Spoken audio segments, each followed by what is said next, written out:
my name's Evan Mazunik, and welcome to episode number 2 out of 52 in the sound painting series for 2011. For those of you who watched episode 1, I did turn off the dishwasher, and the 7 train has just gone past, so I thought we were in the clear. The dishwasher still gets the last word. So last episode we worked on sustained sounds and hits, and if you're wondering what sound painting is, you can go back to the first episode for a full definition. But for right now, sound painting, in short, is a sign language for composing in real time. I, as the composer, offer a sign or a gesture, and you, as an improviser, interpret that sign and give back your improvised response inside of that. So, last week we worked on sustained sounds, long tones, and hits, short sounds or movement. And you can respond in your discipline of acting, dancing, music, visual arts, etc. Again, go back to the first video. I give a really clear and full explanation of what sound painting is.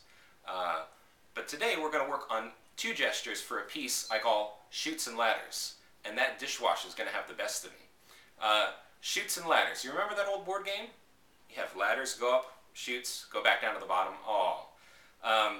So for today, the 2 gestures we're going to work on and learn to execute this piece are contour and ladder.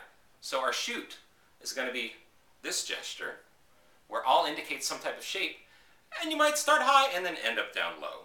So it indicates a shape of level. So if you're, instance, a musician or someone using your voice, for instance, up here in this register is a high level, which means frequency. So that's going to be high up in your voice or a high pitch on your instrument, and down here is going to be low, for instance. And this holds for both gestures. Now if you're a mover, up here indicates a high frequency, meaning tempo. So your body's going to move at a much quicker tempo in this register when I sign. Here's a medium tempo, and here's a really slow, sort of turtle tempo, if you will. So contour, I'll indicate a shape, and you'll follow that and maybe descend. Or maybe I'll start down here and you'll follow me up there. For instance, the ladders, you remember the ladders in this board game? We've got chutes and ladders. Okay, so a ladder in sound painting, you can put anything on it, any type of content. But for today, let's just do it with a long tone. So any sustained sound down here, and maybe a medium sound right here, and maybe a high sound right here. And again, for a mover, if you're doing movement, down here might be really a slow sustained. Here might be a moderate tempo of sustained movement.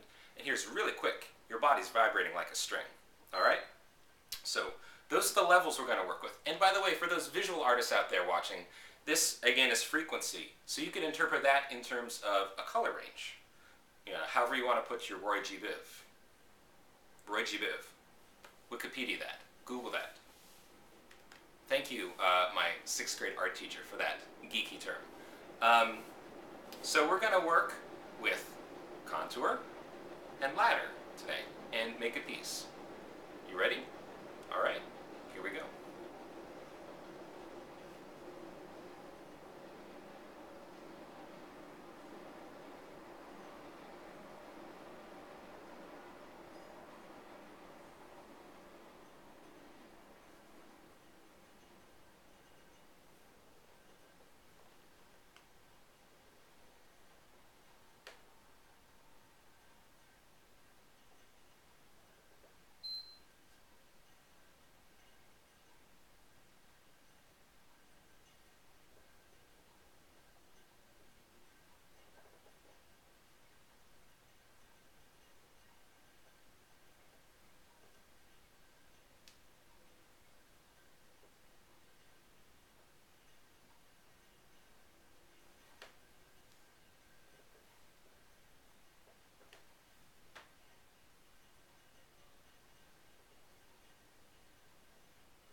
video responses below, and I'll see you next week.